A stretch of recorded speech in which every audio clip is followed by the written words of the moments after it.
Pues primero que nada, buenos días a todas, todes y todos. Les saluda Mariana Iriarte Mastronardo desde el también ocupado territorio de Puerto Rico. Quiero agradecerles que se hayan dado cita esta mañana aquí para abordar el genocidio en curso en Palestina desde una perspectiva feminista. Me gustaría dejar claro que un genocidio en pausa sigue siendo un genocidio. En ese sentido, solo hay dos caminos posibles. Un genocidio se condena o se apoya. Personalmente, moral y éticamente, levanto mi voz para condenar el genocidio en Gaza y les exhorto a que usen su voz para también hacerlo. Denunciar el genocidio no implica invisibilizar o negar los ataques de Hamas del 7 de octubre. Al contrario, sin embargo, no puede haber dudas que la respuesta del Estado de Israel ha sido una dirigida a provocar una segunda Nakba, esta vez genocida. Y esta respuesta no puede ni debe pasar ante nuestros ojos sin denunciarse. Si hay algo que debemos tener presente es que las grandes masacres del mundo solo han sido posibles por la complicidad consciente o inconsciente del silencio de quienes no la ejecutan, pero sí la presencia.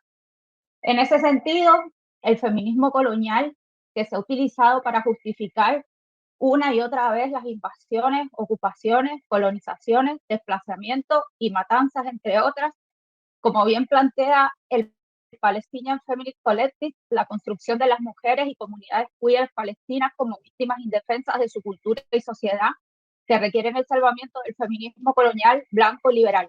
Y la demonización de los hombres es un argumento racista que únicamente sirve para justificar la ocupación y la colonización de Palestina.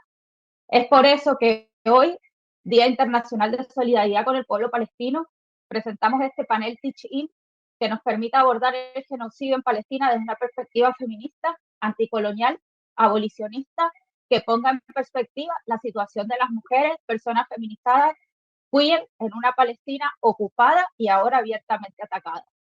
Agradezco enormemente a nuestras panelistas que, ubicadas en distintos territorios y países diversos con diferentes usos horarios, se han unido a esta conversación.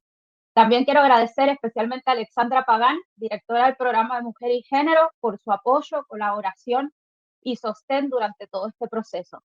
Sin ella, nada de esto hubiese sido posible. Además, agradezco al medio feminista Todas, único medio periodístico feminista independiente en Puerto Rico, a la sala de Todas, donde venimos abordando este tema desde octubre. Pueden buscar nuestros episodios en la plataforma de podcast favorita, y al Departamento de Ciencia Política y su directora Mayra. Ahora sí, sin más preámbulos, pasaremos al panel, pero primero les voy a dar unas cuestiones técnicas y de orden. Queremos hacer de este espacio un espacio seguro. En ese sentido, queremos dejarles saber que el panel va a ser grabado para su posterior difusión y también que se va a transmitir en vivo o se está transmitiendo en vivo a través de YouTube y la página de Facebook de Todas. Habrá espacio para preguntas. En este caso, de nuestra segunda panelista, haremos una ronda de preguntas luego de su presentación, toda vez que con mucha probabilidad tenga que retirarse por una cuestión de tiempo y diferencias horarias. En el caso de las otras panelistas, atenderemos las preguntas al final de todas las exposiciones.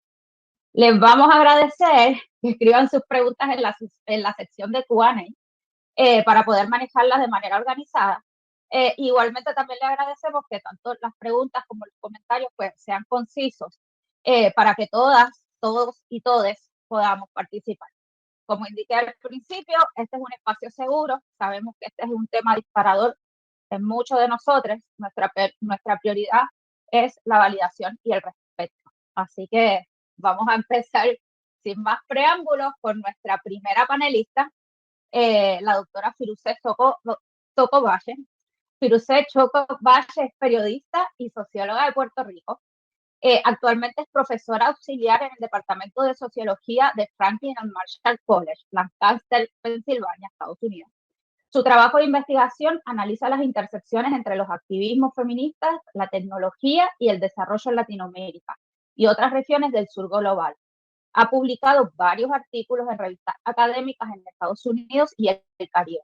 Su libro, En defensa de la solidaridad y el placer, tecnopolíticas feministas desde el sur, fue publicado por Stanford University Press en 2023 y nosotras ya lo hemos leído y discutido y se los recomiendo porque la aproximación es una que verdaderamente es muy necesaria. Nada, te dejo, Firuzeh. Ay, gracias Mariana por esa presentación tan linda y gracias también a ti por organizar este foro tan importante. Y estoy súper honrada y feliz de estar aquí con estas panelistas, con ustedes y de ver tantos nombres que conozco, amistades, compañeras, compañeros, y quiero dar un saludo especial a la red chilena contra la violencia hacia las mujeres, con quien también colaboro y son unas activistas extraordinarias y veo unas cuantas que están por aquí también y son discusiones que hemos tenido también juntas en varios momentos. Bueno, pues este importante foro, ¿verdad? Hace años ya yo vengo reflexionando como académica y como feminista latinoamericana, caribeña y puertorriqueña, esa misma pregunta, ¿verdad? This meeting is being recorded. ¿Qué consideramos un asunto feminista? Es una pregunta tan importante y el que da pie a este panel en el que enmarcamos el genocidio y la limpieza étnica de Gaza por el Estado de Israel con el apoyo de Estados Unidos y Europa, y la causa de la liberación palestina como un asunto feminista. Es una pregunta fundamental. Siempre lo ha sido, pero en este momento en el que vivimos numerosas catástrofes sociales, económicas, políticas, ecológicas, es simplemente urgente. Claro, la catástrofe para muchas comunidades no es nueva, sino histórica, prolongada, cotidiana, como para Palestina. Pero nos encontramos en un momento que algunos han llamado un despertar de conciencias. Y el feminismo, al menos a ese al que aspiramos, tiene que estar a la altura del momento. ¿Y cuál es ese feminismo que muchas practicamos y al que aspiramos? En mi formación, los feminismos negros, indígenas del tercer mundo, del sur global, han sido una constante fuente de claridad y de integridad. Estos feminismos han abierto los caminos para entender la interconexión de las opresiones, creando teoría y activismo desde sus experiencias e historias. Y sus experiencias e historias siempre han estado entrelazadas por múltiples opresiones, por género, raza, clase, sexualidad, religión, mientras se enfrentan a sistemas coloniales, capitalistas, patriarcales, punitivos y capacitistas que por siglos se han unido en el despojo, extracción y explotación de sus cuerpos, sus comunidades y sus tierras.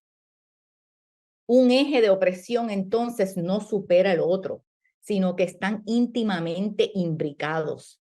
Entonces la liberación de las mujeres, y cuando hablo de mujeres hablo de todas las mujeres en todas sus diversidades y disidencias, el objetivo central del feminismo no puede darse de una manera aislada, como el feminismo ese mainstream blanco, cis, burgués, colonial ha avanzado.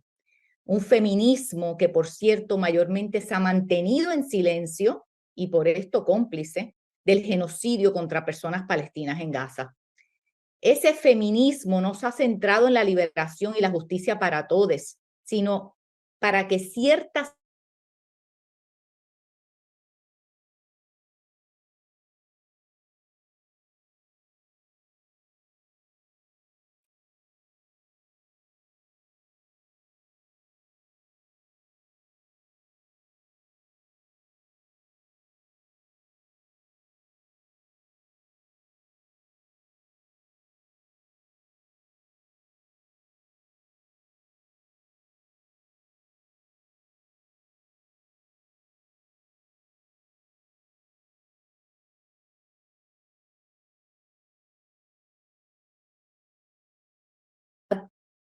que personas negras, indígenas del sur global que han visto de las... Y voy a compartir mi pantalla, solamente tengo... Ustedes me dicen si se ve bien. ¿Lo ven? Perfecto, Sí. Firuze. Ok, perfecto. Entonces, ajá, ese es el título aquí.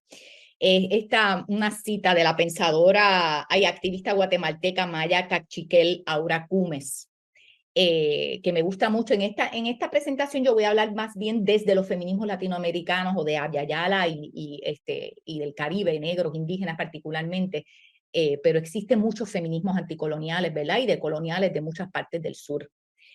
Pero entonces en ese contexto uno se pregunta, ese de igualdad como artificial, ¿no? ¿Qué derechos y qué igualdad pueden tener las mujeres en tierras ocupadas y expoliadas? ¿A qué derechos e igualdad podemos aspirar en estados policíacos de vigilancia y castigo contra personas y comunidades históricamente oprimidas? ¿Cómo lograr la igualdad en estados de apartheid, de asentamiento colonial y en Puerto Rico? Masivo de músicas. Ser iguales en sistemas en los que el racismo, la supremacía blanca, el clasismo, la transfobia destruyen a nuestras comunidades. Son muchas del mundo y de diversidad funcional, también en el norte, como Angela Davis, Gloria Anzaldúa, Beth Ritchie, Mia Mingus, Leanne Betamosake, algunas desde el siglo XIX, como Sojourner Truth, Ida B. Wells, Anna Julia Cooper, que han planteado que las luchas por la justicia deben ser interseccionales.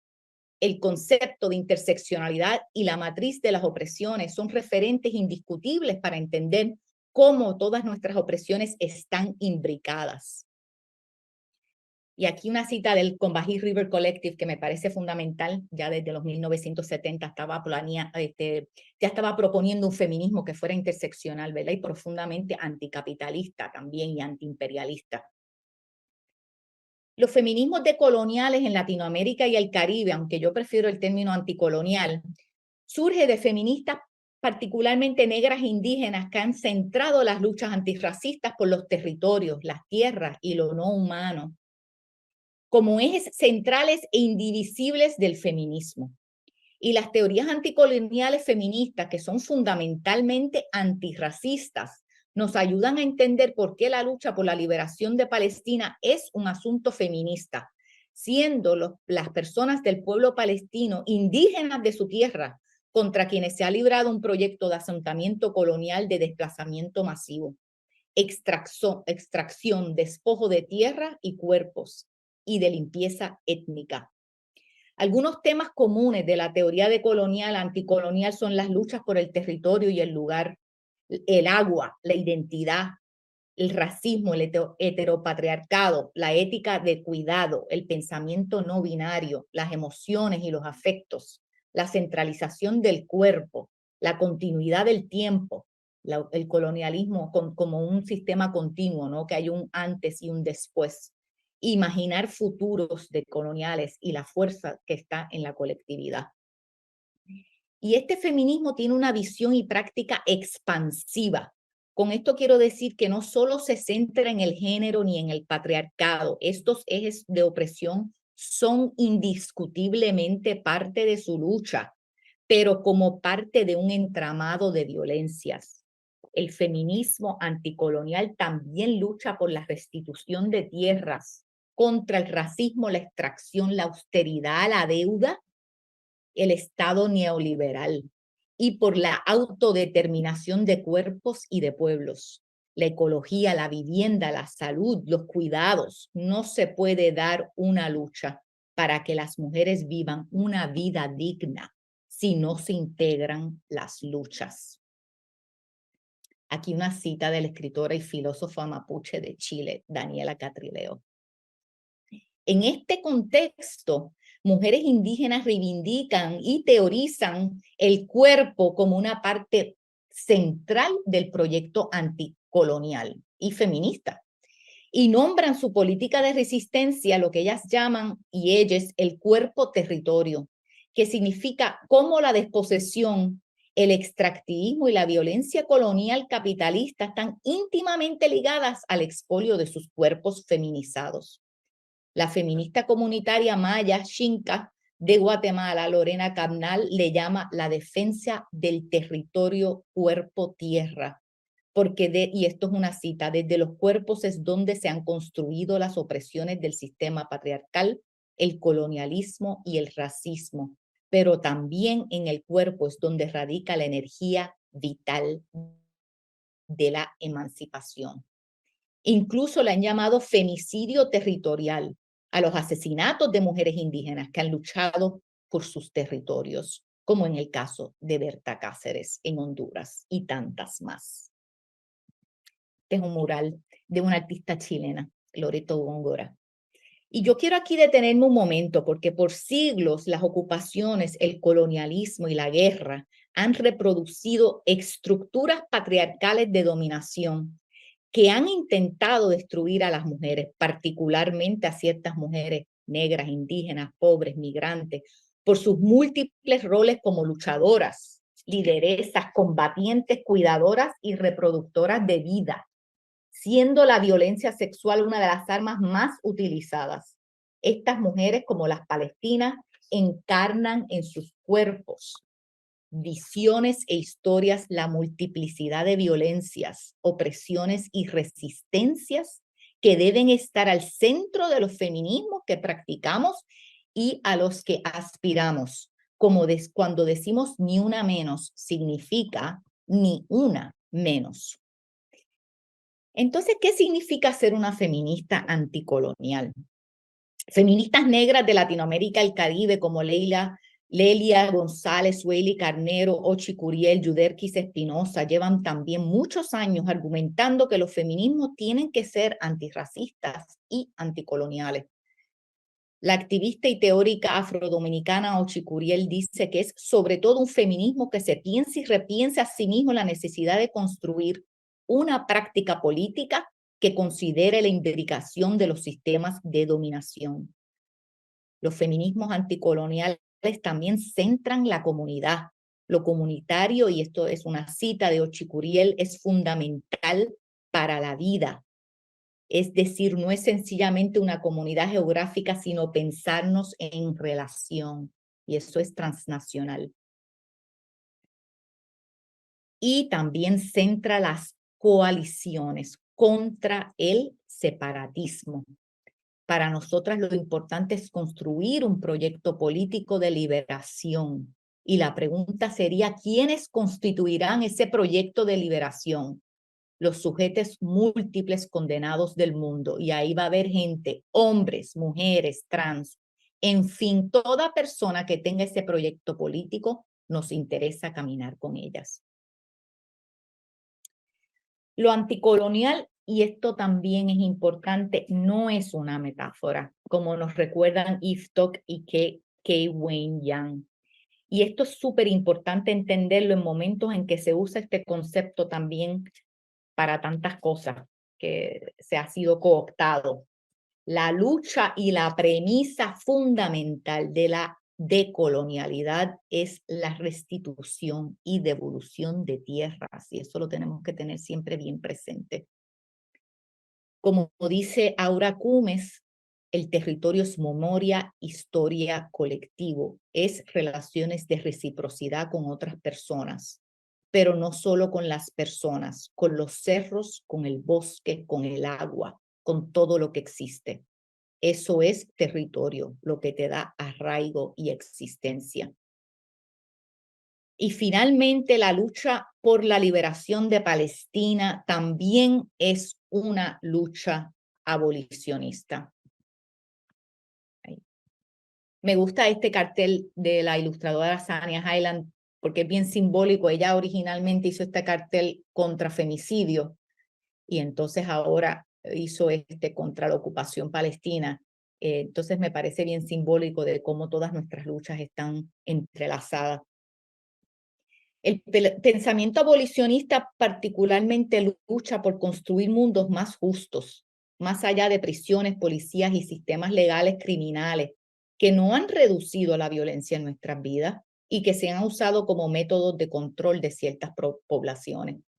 El abolicionismo aboga por desmantelar, pero sobre todo por construir presencias, como dice la geógrafa y abolicionista Ruth Wilson Gilmore. Presencias que pueden tomar un sinnúmero de formas, desde económicas hasta afectivas, en nuestras comunidades y en áreas de salud, educación, vivienda, trabajo digno, soberanía alimentaria, redistribución económica, justicia ambiental. No solamente el pueblo palestino ha estado sujeto a un inhumano régimen militar, policíaco y carcelario de control y vigilancia permanente durante casi 100 años, sino que el Estado israelí ha apoyado a través de armas y entrenamientos militares y policíacos la opresión de nuestros pueblos y comunidades, habiendo colaborado con las dictaduras en República Dominicana, Chile, Guatemala, El Salvador, Honduras, Nicaragua, Argentina, sino que también hoy continúa a través de la producción y exportación de sofisticadas tecnologías de vigilancia y represión que primero se han probado en Palestina, utilizando a su gente como laboratorio. Entonces nuestras opresiones y nuestras luchas, nuestras resistencias no entienden de fronteras. La lucha por la liberación de Palestina es una lucha feminista, colectiva, que debe siempre ser necesariamente antipatriarcal, antirracista, anticapitalista, anticolonial y ecologista. Los movimientos feministas construyen y anhelan un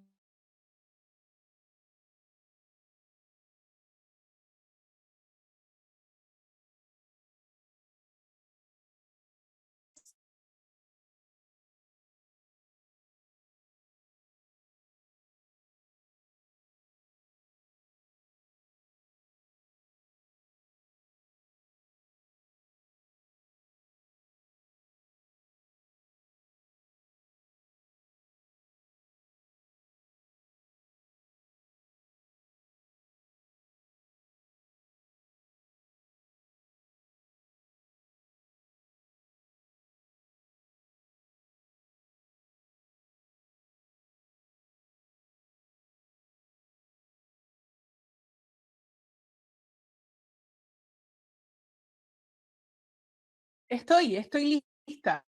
Estoy lista. Perfecto. Bueno, pues te voy a presentar. Nadia Siri Cajín es abogada, es jurista, docente e investigadora chilena de ascendencia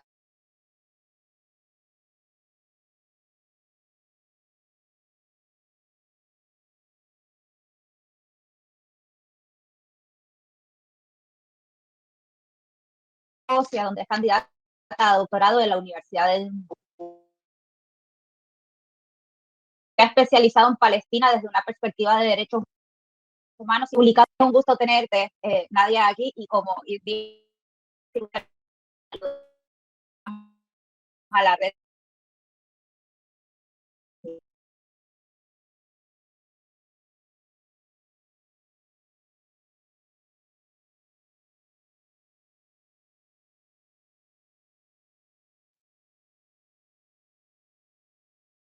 This meeting is being recorded. Pensamos. Bueno, hoy día se celebra el Día Internacional, o sea, no se celebra en realidad, se conmemora el Día Internacional de Solidaridad con el pueblo palestino, como cada 29 de noviembre desde hace ya algunos años, desde hace ya algunas décadas en realidad. Se conmemora hoy porque justamente este día, solo que en 1947, la Asamblea General de Naciones Unidas aprobó la resolución 181, mediante la cual dividía el territorio histórico de Palestina en dos estados, ¿no? Un estado árabe y un estado judío, como se le suele llamar. Si bien el Estado de Israel se crearía poco después de eso y sería reconocido por Naciones Unidas, por la comunidad internacional, el Estado palestino todavía no se crea, ¿no? Es importante notar que en realidad el Estado de Israel no se estableció según el trazado que hizo Naciones Unidas en aquella oportunidad, donde por cierto ya le entregaba a este Estado judío más de la mitad del territorio y además en las tierras más fértiles y además un territorio con continuidad, a diferencia de lo que daba para este Estado palestino. Sino que Israel se constituye mucho más allá de eso que Naciones Unidas le estaba dando. E Israel se constituye mucho más allá de eso que Naciones Unidas le estaba dando, porque Israel, ya antes de esta resolución y hasta el año más o menos 1949, de forma muy intensa estuvo empeñada en una campaña de limpieza étnica del pueblo palestino, ¿no? Esencialmente, la clave del proyecto colonial sionista, que es un proyecto colonial de asentamientos, quiere decir que se reemplaza a la población nativa de Palestina por población foránea traída de todas partes del mundo, que a diferencia del caso del colonialismo clásico no tiene su metrópoli en algún otro lugar. Pensemos, por ejemplo, un caso de colonialismo clásico, por solo nombrar uno, Francia y Argelia, ¿no? Francia seguía siendo Francia y mandaba a sus colonos a Argelia, ¿no? Sin embargo, en este caso, los colonos no tienen una patria de origen que conserven, entonces esencialmente lo que hacen es reemplazar a la población nativa del lugar donde llegan, en este caso Palestina. Por supuesto que este no es el único caso de colonialismo de asentamiento en la historia de la humanidad, también tenemos Nueva Zelanda, Australia y Sudáfrica también, que son como los más famosos, pero hay más por supuesto. Y se reemplaza al nativo, ¿no? Se reemplaza al nativo. Y de esta manera se le priva de su derecho a la autodeterminación y se le priva también de, sí, claro, los nombres, y se le priva también de el uso de sus recursos naturales. Bueno, en eso se parece al colonialismo clásico. La cosa es que el Estado de Israel entre 1947 y 1949 estuvo limpiando étnicamente Palestina. ¿Qué es esto? No es un concepto jurídico, en derecho se podría traducir en algo así como el desplazamiento masivo de población civil, que es lo que han hecho hoy en día, o, desde el 7 de octubre, en Gaza particularmente. Y expulsaron a más de la mitad de la población nativa de Palestina de su tierra, ¿no? Los expulsaron de sus hogares, los expulsaron de su patria. Más de la mitad de los palestinos devino en refugiados, ya sea en campos de refugiados dentro de la Palestina misma, de la Palestina histórica, o fuera, en los países generalmente fronterizos con Palestina. Por eso es que seguramente a ustedes quizá les ha llamado la atención, no sé, viendo las noticias, que Israel haya bombardeado campos de refugiados en Gaza. Y claro, en Gaza hay 8 campos de refugiados, o había hasta antes de esta nueva agresión, ¿no? Ahora piensen, la cantidad de gente en Gaza que no tiene un techo sobre sus cabezas, ¿no? O sea, es invierno y producto de esta última agresión israelí, la gente, es que realmente ya en Gaza yo creo que son muy pocos los que tienen casa, no he visto, no creo que todavía realmente por lo reciente que es esto haya cifras actualizadas, pero claramente la destrucción de las infraestructuras civiles es absolutamente llamativa, ¿no? Y en Gaza, además, el 80% de la población ya es población refugiada de otras partes de Palestina. En realidad, solo un 20% de la gente de Gaza es originalmente de Gaza, ¿no? Eso es importante tenerlo presente. Por eso mismo también cuando Israel alegaba que ellos le decían a la gente que se movieran del norte al sur de la franja para proteger los de los bombardeos, lo cual es muy hipócrita y es muy cínico alegar esto, porque en realidad bombardearon tanto el norte como el sur. Gaza es un territorio muy pequeño y además uno de los territorios, si no el más poblado en el mundo, ¿no?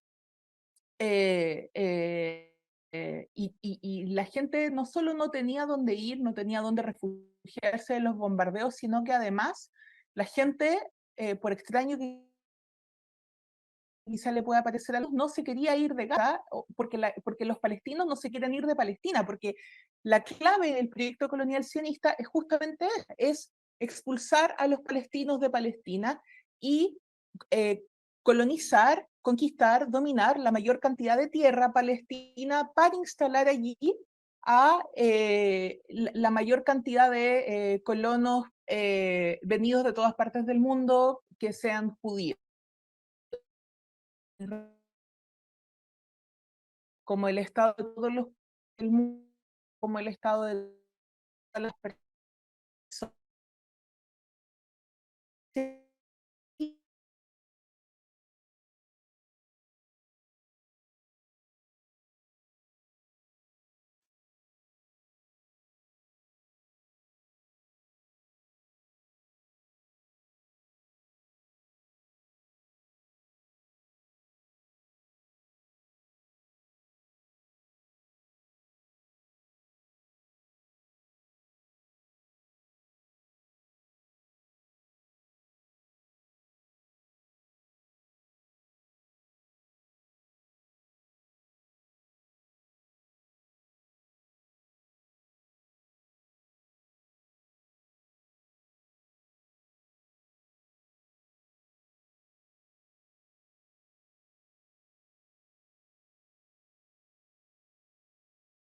que es importante para determinar que se está de la mano con esta limpieza étnica colonial de hace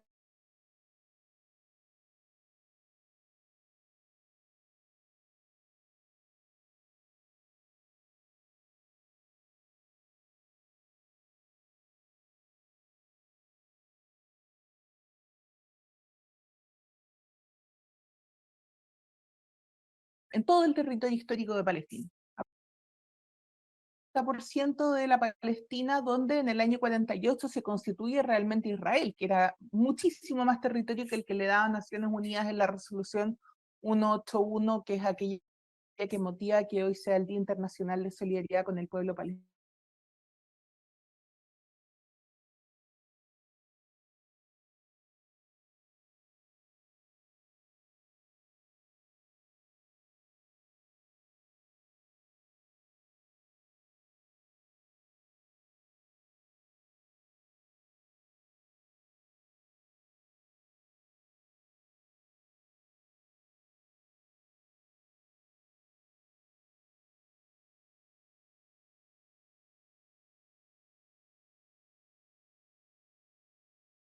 Está documentado que violencia sexual contra las mujeres palestinas. Las novelas de Susana Bulhawa, que es una autora palestina americana, lo describen. Tiene dos puntualmente que lo describen bastante bien, se las recomiendo mucho. Lo puedo anotar en el chat después. Son Amaneceres en Jenin, y el azul es el color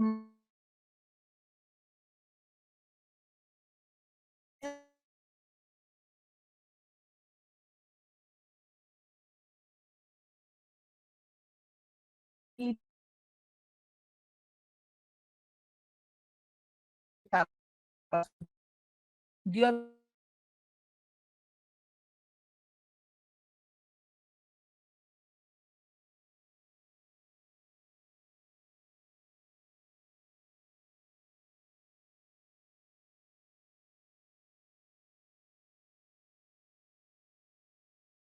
de una base legal, ¿no? El régimen israelí es un régimen sumamente legalista.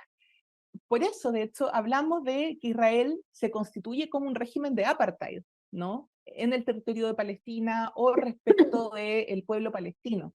Porque esencialmente lo que hace Israel es, mediante su legislación interna, dotar de privilegios a todas las personas judías de todas partes del mundo para vivir en la tierra de Palestina. Piensen ustedes que desde el año 1950, por la ley del retorno, cualquier persona judía que nazca en cualquier parte del mundo tiene el derecho a ser no solamente ciudadano israelí, sino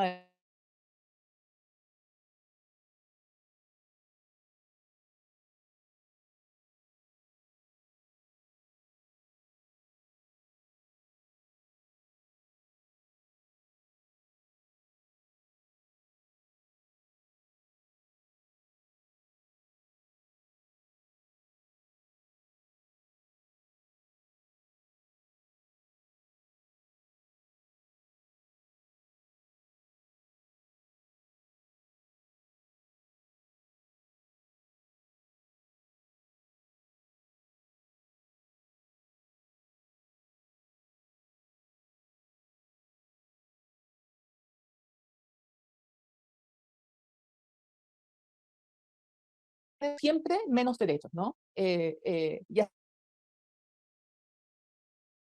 legislación israelí, los palestinos de Gaza, que están sometidos a un bloqueo criminal desde el año 2006, que desde el año 67, recordemos que Gaza es un territorio ocupado ilegalmente por Israel, de acuerdo al derecho internacional. Su estatus no ha cambiado porque Israel hasta hoy mantiene un control efectivo de Gaza. Por cierto, ahora estamos en una pausa, pero los tanques israelíes siguen ahí en Gaza, los soldados siguen ahí. Hoy mismo, por cierto, leí algo bastante escalofriante, no sé si ustedes leyeron la noticia, que ahora, en el contexto de la tregua, se descubrió cómo, cuando fue desalojado o evacuado, como se dice, uno de los hospitales en Gaza por el ejército de Israel, no permitieron a las familias ni a los médicos, a quienes sacaron del hospital, llevarse a los bebés que estaban conectados a las incubadoras. Entonces los bebés quedaron allí en sus incubadoras abandonados en el hospital, y ahora cuando se pudo volver a entrar en el contexto de esta tregua, estaban los cadáveres de los niños en descomposición, ¿no? y consideremos que no hay que tirar la toalla porque, como decimos en Chile, porque Israel sigue ahí, ¿no? Sus tanques siguen ahí, sus aviones están esperando para bombardear de nuevo, quizá. En Cisjordania la gente está siendo atacada brutalmente, han asesinado varios niños estos días, y eso yo creo que hay que tenerlo muy, muy presente, ¿no? Que no podemos ahora dejar de hacer presión para que esto se termine. Luego tenemos a los palestinos de Cisjordania, que se ven privados absolutamente de todo el catálogo de derechos humanos. Pensemos, por ejemplo, que el Estado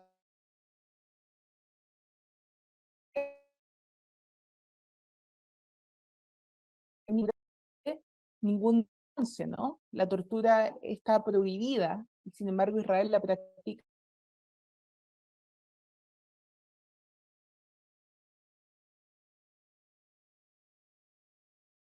Luego tenemos a los palestinos de residentes temporales, revoca como que que les da solita, alguien que ha sido toda su vida de Jerusalén y su familia también, se vive, como pasa más de 3 años fuera de ahí, entonces le revocan el permiso y ya no puede volver a su ciudad.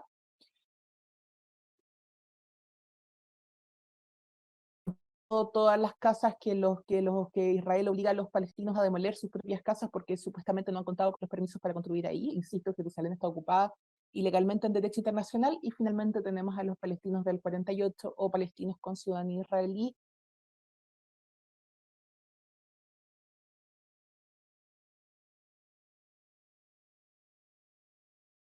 Sí, no tienen derechos culturales, no tienen, pero no tienen derecho. Luego puedo explicar un poco más por qué.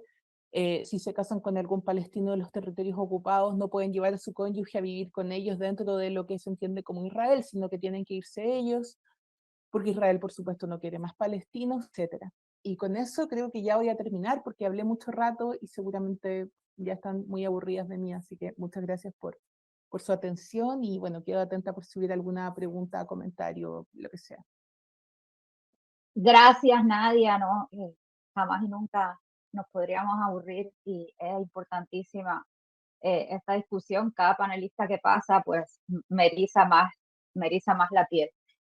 Así que te agradezco que hayas podido acompañarnos. Sé que has hecho un gran esfuerzo para estar hoy aquí.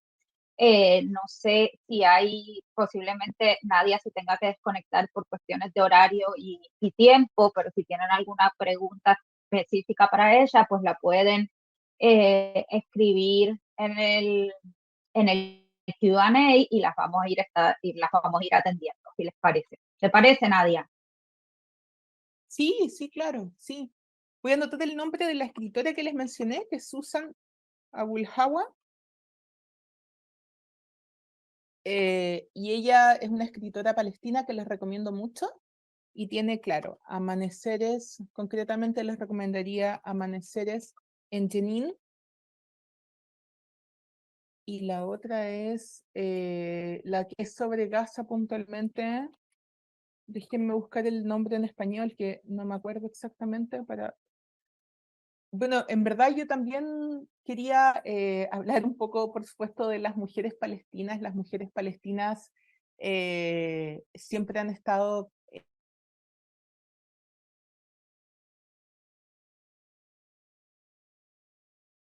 la lucha, siempre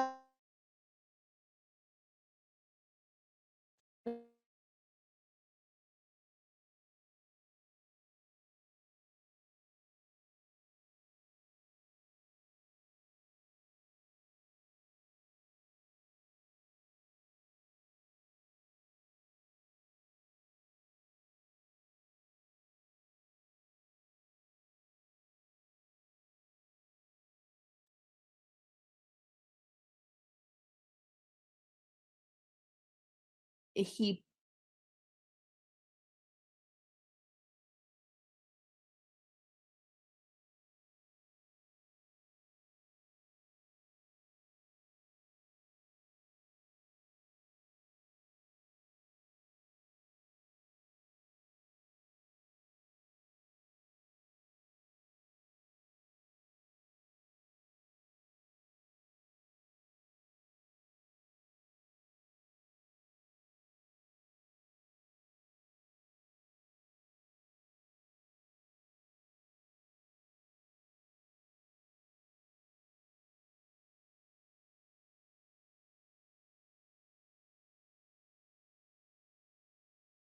los anticoloniales, ¿no? Veo que los dominaba, ya sea inglés o francés, ¿no?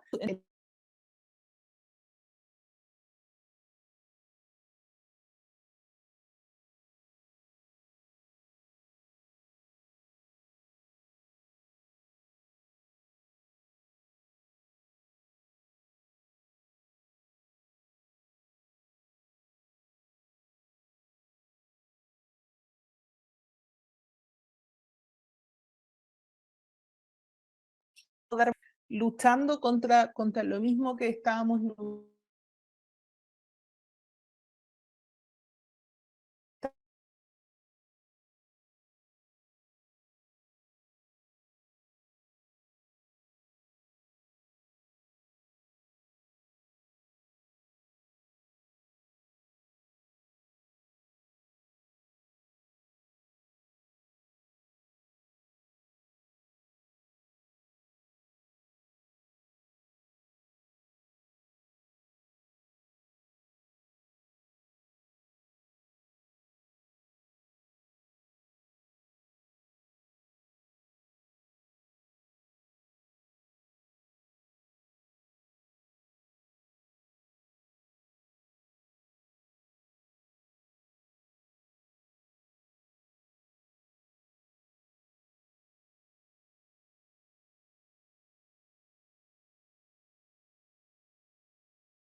Nos preguntan aquí en el Q&A cuáles son los derechos que tienen los israelíes judíos que los israelíes palestinos no tienen.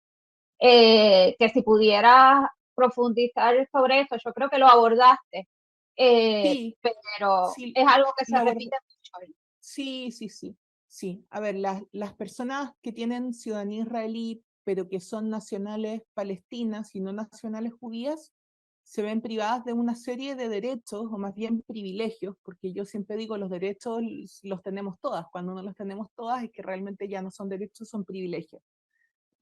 Que las personas que son nacionales judías sí que tienen. Por de pronto, las personas judías en Israel están obligadas a hacer el servicio militar. Los hombres sirven por 3 años y las mujeres por 2 años, y una vez que lo terminan, son reservistas del ejército, entonces permanentemente pueden volver a servir, ¿no? Hay una serie de derechos en materia de seguridad social, de salud, de educación, etcétera, que van de la mano con haber servido en el ejército, ¿no? Entonces, los palestinos, como no hacen el servicio militar, y en verdad tampoco quieren hacer el servicio militar, no acceden luego a toda esa serie de prestaciones que los judíos israelíes sí tienen. De hecho, los comités de Naciones Unidas, los comités de derechos humanos de Naciones Unidas, cuando van a Israel, porque Israel en lo que entiende como su territorio, que por cierto Israel nunca ha fijado sus fronteras y tampoco es que esté claro en el derecho internacional cuáles que son las fronteras de Israel realmente. Pero bueno, en lo que la comunidad internacional de alguna manera ha llegado a reconocer como Israel, Israel ha suscrito estos tratados de derechos humanos, cosa que no ha hecho para los territorios que ocupa, es decir, Gaza y Cisjordania, ilegalmente, quiero decir. Entonces, cuando van estos comités y otros órganos de Naciones Unidas, siempre reparan que la población palestina es la población más pobre, es la población con menos educación, y alguna población palestina dentro de ella más aún, ¿no? La población beduina y las mujeres también, ¿no? Eso es importante tenerlo en consideración. Otra cuestión importante en materia de discriminación es que los palestinos, o sea, los palestinos están sujetos a un régimen en Israel en el cual la propiedad tiene que permanecer en un 93% más o menos en manos judías, ¿no? Entonces, ya sea de los municipios o de personas particulares. Entonces, los palestinos, al no ser judíos, tienen limitaciones para acceder a la propiedad de la tierra. Y de hecho, en Israel mismo, los palestinos en general viven en lugares mucho más pequeños, mucho más hacinados, no pueden expandirse. Hay algunas ciudades, pueblos que son palestinos todavía, porque también es verdad, hay ciudades grandes como Tel Aviv donde ahí sí que hay mezcla, pero en general, en el resto no viven juntos, ¿no? No existe tal cosa como esa coexistencia. De hecho, se educan en sistemas separados, pero luego, claro, los palestinos, por ejemplo, van a la universidad en Israel y sin embargo tienen que ellos estudiar el hebreo, no existe tal cosa como que se les enseñe en árabe, que es su idioma, toda la señalética está en hebreo. Hay carreras, por ejemplo, medicina, las carreras más prestigiosas, a las que se entra cuando ya tienes 20 años cumplidos. Entonces justo da que los judíos terminan el colegio, hacen el servicio militar y luego entran a la universidad. En cambio, los palestinos terminan el colegio, no tienen nada que hacer porque no hacen el servicio militar, entonces esperar 3 años sería mucho, así que terminan estudiando otras cosas. En general nunca están en los sectores estratégicos de la economía, nunca están en las carreras más prestigiosas los palestinos, está la discriminación que les comenté antes sobre el matrimonio. Por otra parte, también los palestinos tienen prohibido conmemorar la Nakba. La Nakba es la catástrofe palestina, cuando fueron expulsados, ¿no?, de sus hogares en el 48, de su patria, tienen prohibido conmemorarlo. Y la verdad que, por ejemplo, el 2021, cuando fue la Intifada de la Unidad en mayo, se vio mucho como por protestar en solidaridad con sus hermanos en Gaza y en Cisjordania, fueron brutalmente detenidos y tal. O sea que son definitivamente ciudadanos ni siquiera de segunda, sino que yo diría hasta de cuarta categoría. Y da lo mismo si son musulmanes o cristianos, ¿ah? No es relevante. Gracias, Nadia. Gracias mil por la respuesta. Gracias por tu exposición y nuevamente te agradezco que estés aquí y que hayas hecho, ¿verdad?, el espacio para poder incorporarte a este panel. Así que gracias. Bien. Vamos a pasar. Les voy a anotar en el chat algunas últimas cosas y ya así que bueno, me silencio, me despido, muchas gracias. Igual quería decirles, Nadia, que tenemos el registro de quienes han participado, me imagino, o sea, yo tecnológicamente soy medio un desastre, pero me imagino que eso viene con el correo electrónico. Así que les vamos a hacer disponibles todas esas recomendaciones y fichas que luego las panelistas también nos quieran hacer llegar. Y lo vamos a compartir luego también en formato de podcast. Así que también ahí mismo vamos a poner todas las referencias. Así que todas aquellos y todos aquellos que quieren hacernos llegar las referencias, pues las van a poder accesar también por estos formatos que vamos a compartir. Así que tranquiles. Bueno, pues vamos a pasar con nuestra tercera panelista. Nuestra tercera panelista es Natalia Ibrahim Abufará Dávila. Natalia es una boricua palestina nacida en San Juan, Puerto Rico. Obtuvo un bachillerato en Ciencias Políticas de la Universidad de Puerto Rico, recinto de Río Piedras. Actualmente cursa línea en gestión de proyectos e impacto social y se dedica a asistir proyectos y programas de impacto social. Natalia es estudiante activa del Palestinian Feminist Collective y del Palestinian Youth Collective y ha sido una de las voces más vocales en Puerto Rico sobre la lucha por el pueblo palestino. Así que, Natalia, te dejamos entonces que tomes el control. Hola, saludos a todas, a todos y a todas. Gracias, Mariana, por la introducción. Hago la salvedad que esta es la primera vez que participo en un panel, así que, por favor, sean compasivas, compasives. Empiezo primero agradeciendo, estoy sumamente agradecida por la invitación y la oportunidad de participar en este panel junto a mujeres extraordinarias en el Día de Solidaridad con el pueblo palestino.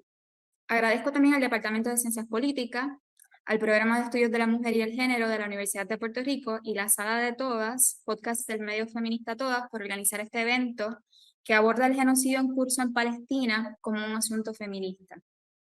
Como boricua palestina, me urge la necesidad de denunciar lo que acontece en Palestina como un genocidio y de dialogar entre compañeras solidarias que reconocen lo apremiante de la situación, las repercusiones y los precedentes que este genocidio presenta para todos los pueblos nativos.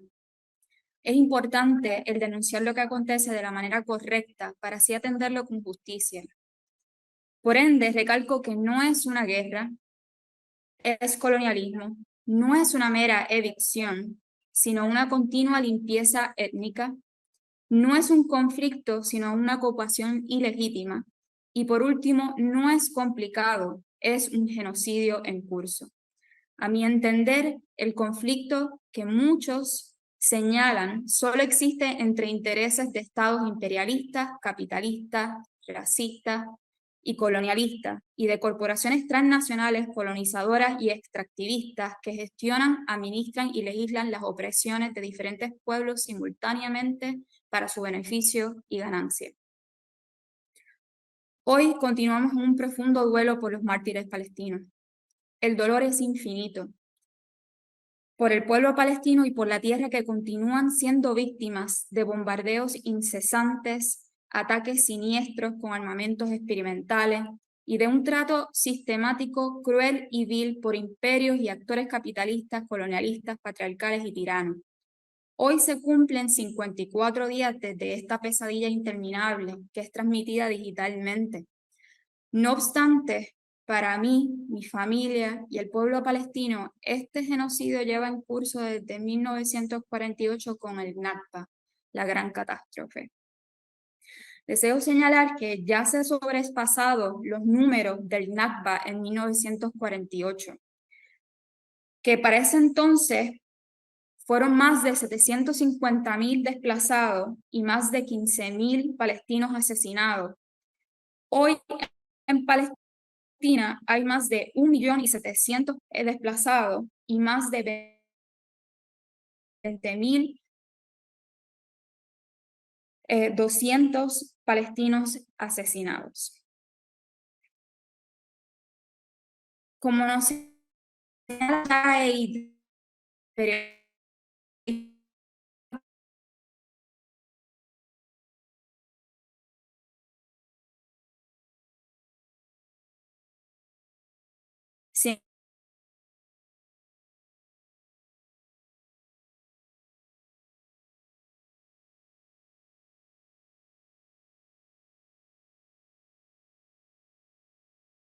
sin embargo, estas hagan frente al mismo régimen crista. Esto no empezó el 7 de octubre. Esto no es una guerra contra Hamas. Esto ha sido una guerra contra todos los palestinos desde 1948. Y no pararemos hasta que sea una Palestina libre. Y cierro cita.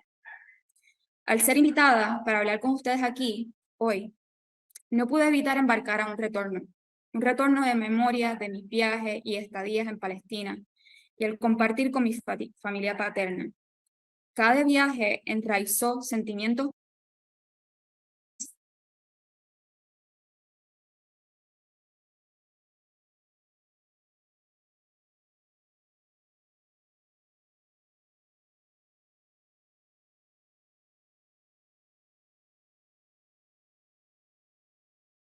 permitir de ello. En estas travesías presencié la cotidianidad de mi familia palestina, sus alegrías, su jovialidad, su sencillez, sus sueños y añoranza, pero también presencié sus luchas, sus carencias, sufrimientos y resiliencia. A pequeña edad, reconocí en mi cuerpo que esta realidad era una desgracia a raíz de una imposición injusta. Sin embargo, no le tenía ni les reconocía nombre a esta injusticia hasta un reciente año. En mi niñez se me hacía difícil comprender por qué era tan difícil visitar a mi familia en Palestina. Con la añoranza de una mejor vida para su familia y la intención de prosperar lejos de las imposiciones y limitaciones de la ocupación en Palestina por el Estado de Israel, mi padre insistió en solicitarle visado a mi abuela con el deseo de que pudiera luego facilitar el visado de la mayoría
para mi familia.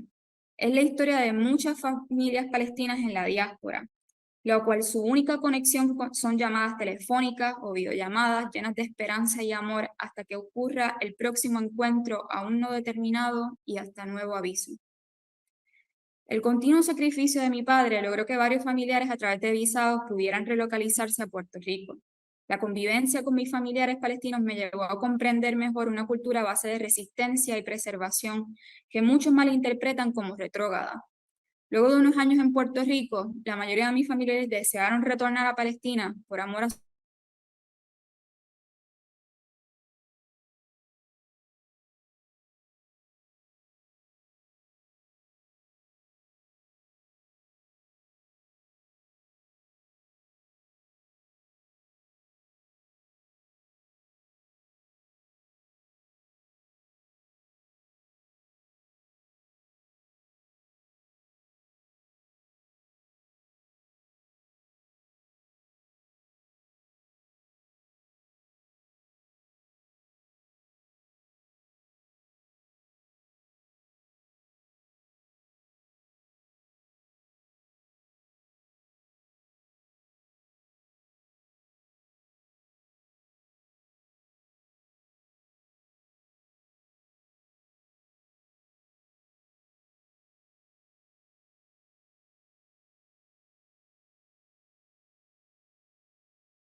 retorno, que es el regreso a su hogar.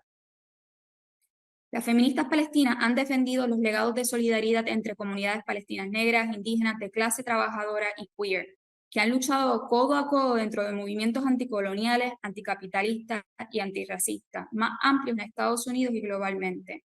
Esto contrasta con las tradiciones feministas liberales en Estados Unidos, que continúan utilizando los discursos feministas como armas contra los palestinos y otras comunidades marginalizadas, al no enfrentar las formas estructurales de violencia sexual y de género inherentes a la relación del colonialismo colonizador, las guerras imperialistas, el capitalismo racial y la sociedad de supremacía blanca global.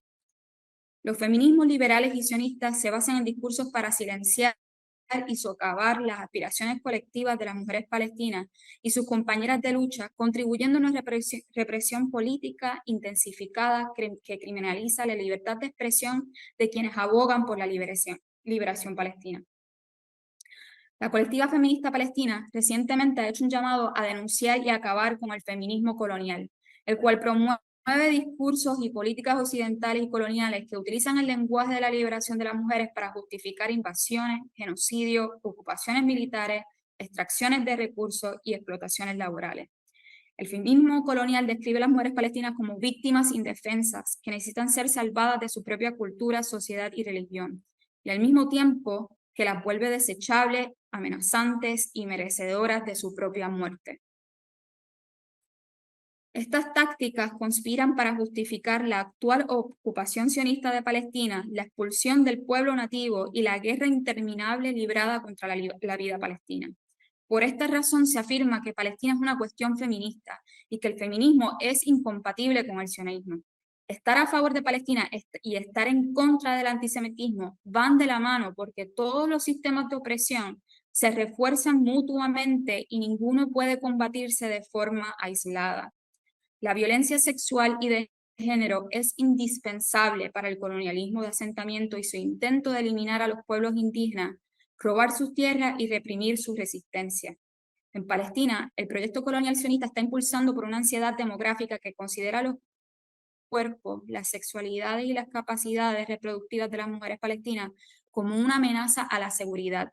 Las madres palestinas son codificadas como problema y sistemáticamente se les niega justicia y seguridad reproductiva. En este contexto, el Estado colonial israelí se promociona falsamente como un refugio seguro para las mujeres y las comunidades LGBTQIA+. Su propaganda describe a palestinos como violentos y regresivos, inclusive cuando enfrentan violaciones de manera rutinaria, indiscriminada y sin tener en cuenta la autonomía corporal. En este contexto, los hombres palestinos han sido retratados como agresores y depredadores sexuales, lascivos y brutales, y como padres sin amor que utilizan a sus hijos como escudos humanos. El régimen sionista ha instrumentalizado estos discursos sexuales racializados para justificar su genocidio acelerado de palestinos en Gaza, y al mismo tiempo comete actos de violencia sexual y de género a través de una campaña de detenciones masivas, humillación sexual y tortura en toda Palestina. No se puede aislar la islamofobia en Occidente de la actual ocupación de Palestina porque la islamofobia occidental está diseñada específicamente para generar consentimiento para el imperialismo y la dominación del sur global, particularmente la región del Medio Oriente, el norte de África y el sur de Asia. Los intereses occidentales no quieren que el mundo sepa que los musulmanes y los árabes son personas normales como ellos. Desean que la gente les tema y que les piensen como incivilizados y violentos. Y de esta manera, cuando les asesinen en grandes cantidades y se roben recursos naturales para obtener miles de millones en ganancias, muchas personas no se levanten a denunciarlo. Vilificar y deshumanizar a musulmanes, árabes y palestinos, en este caso, por este motivo, es sumamente lucrativo para corporaciones. El ataque de Israel a los cuerpos palestinos es una realidad cotidiana para los palestinos, incluso fuera de tiempos de guerra. Israel causa muerte y lesiones a palestinos no solo mediante balas y bombardeos, sino controlando la salud de la población por todos los medios posibles. Algunas formas en que Israel controla la salud de los palestinos son controlar el acceso al movimiento a través de puestos de controles militares y destruir instalaciones de atención médica. En 2017, 54 palestinos murieron después de que sus permisos para buscar atención fueran retrasados o denegados por completo.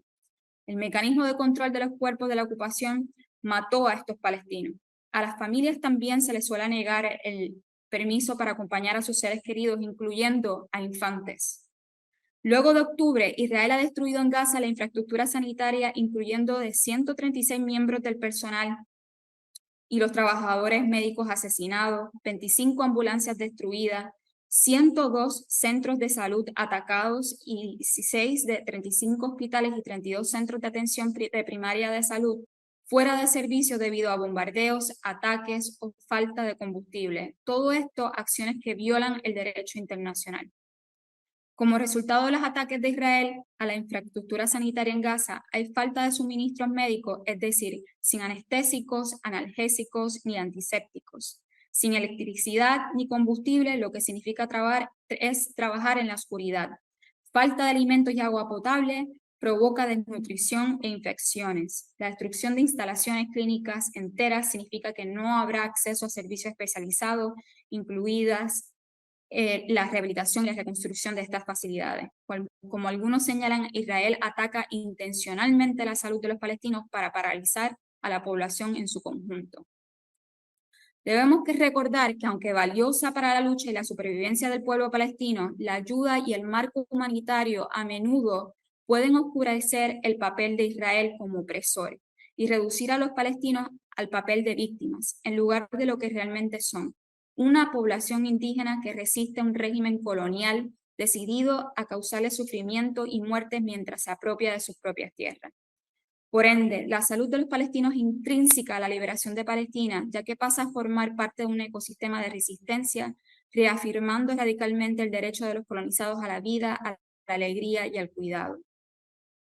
Es importante también señalar que Palestina es un asunto queer. Israel utiliza la propaganda del pinkwashing para explotar las cuestiones de LGBTQIA+, en su campaña en curso para deshumanizar al pueblo palestino.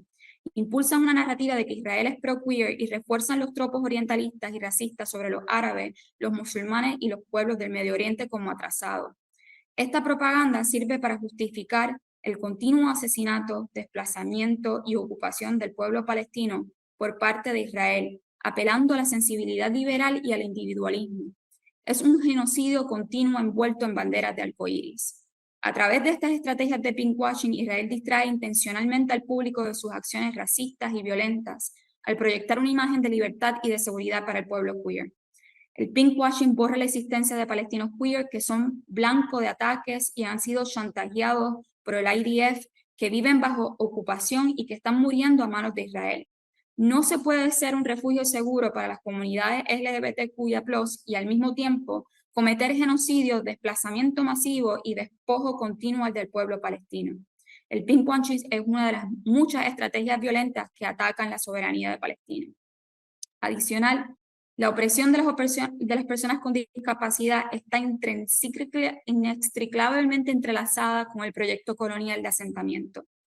En Palestina, los palestinos quedan intencionalmente discapacitados física y psicológicamente por la violencia militar israelí. Esta desactivación física estratégica hacia los palestinos es parte integral del proyecto colonial. El Estado israelí colonial no solo incapacita a los palestinos mediante la violencia militar, sino que la ideología nacional capacitista sobre lo que se construye el Estado reinscribe simultáneamente la discapacidad como algo inherentemente negativo, como un significante de carencia o deficiencia. En Palestina, la discapacidad se produce como subproducto de las condiciones de empobrecimiento impuestas a través del poder colonial y además a través de medios tácticos de discapacidad destinados a deshumanizar y borrar la población palestina. Dr. Ghassan Abu Sita, cirujano palestino que estuvo en Gaza, señaló que diariamente realizaba aproximadamente 20 amputaciones en Gaza desde octubre 7. Luego de la reciente liberación de rehenes y secuestrados palestinos de las cárceles, estos nos enseñan y resaltan el sumud, como una existencia revolucionaria que se logra a través de la paciencia, la resiliencia y el desafío y la devoción a la liberación. El sumud anima el poder espiritual, emocional, físico y psicológico y el compromiso con la vida más allá de la violencia colonial y los captores imperialistas del pueblo palestino. Si los palestinos nos pueden enseñar algo, es lo siguiente: no se debe permitir que se convierta en una norma el genocidio. No se debe normalizar el dolor. No se debe normalizar el sacrificio. No se debe normalizar la insensibilidad. La neutralidad no es más que una falacia liberal que en realidad adopta la posición de la opresión. El mundo no fue diseñado para ser conquistado. Los pueblos indígenas entienden que estamos aquí para prestarle nuestras manos a la tierra, para nutrirlo, para cultivarlo, para cuidarlo, para protegerlo. Ese es nuestro propósito, no para bombardearlo, nuestro arrancar de raíces a sus árboles o destruir su espíritu. La tierra siempre recuerda quién la amó y quién causó estragos en ella. Quienes matan para reclamar su propiedad y cuya sangre empapa su suelo, porque sin importar el tamaño de la amenaza, se quedaron para protegerlo. La tierra no puede ser conquistada y siempre recordará y se rebelará contra quienes lo intentaron. Exhorto a unirnos todos al movimiento para detener cualquier agresión con el espíritu de exigir que todos los pueblos oprimidos y colonizados merecen justicia, libertad, liberación social y autodeterminación para poder alcanzar la paz. Todas las personas tienen derecho a la autodeterminación, ninguna más ni menos que cualquier otra, ya sean palestinos, sudaneses, congoleños, haitianos y puertorriqueños y muchos otros más. Mi solidaridad siempre será una no transaccional, estará arraigada en lo que me imagino para el mundo y mi corazón siempre estará con aquellos que luchen por la liberación y algo mejor para las generaciones futuras. Gracias. Gracias, Natalia. O sea, brava. No sé ni qué decir ahora mismo.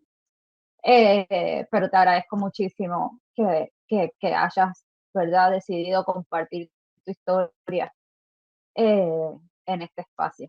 Así que nada, vamos a dejar para el final las preguntas, estamos medio ajustadas de tiempo.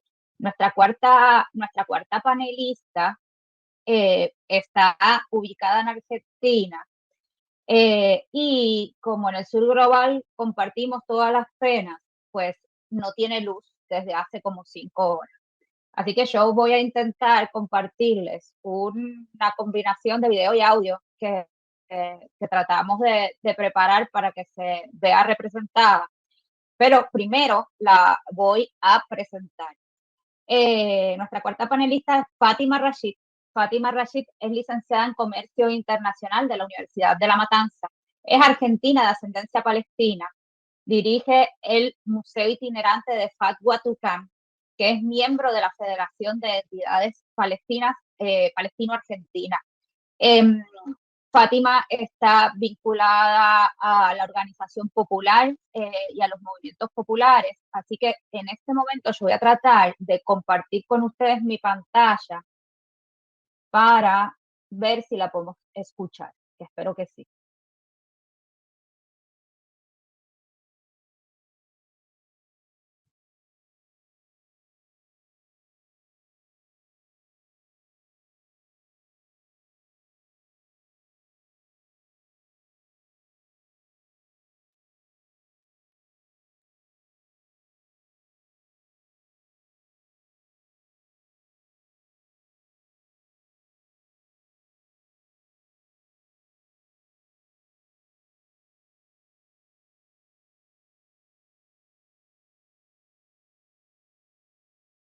Lo que les voy a pedir es que me dejen saber si escuchan, por favor. Dice que está loading. Vamos a ver.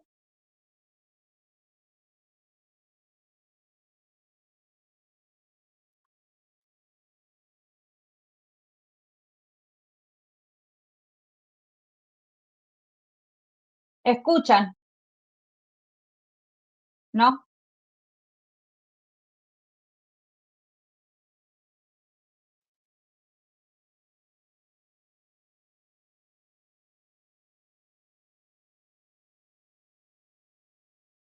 Bueno, lo que vamos a hacer es que como tenemos a Melody aquí, a la doctora Melody Fonseca Santos, vamos a pasar con Melody para entonces yo tratar de solucionar esto, que alguien me dé instrucciones para poder pasar el mensaje Fátima. Y Fátima está entrando y saliendo de la reunión.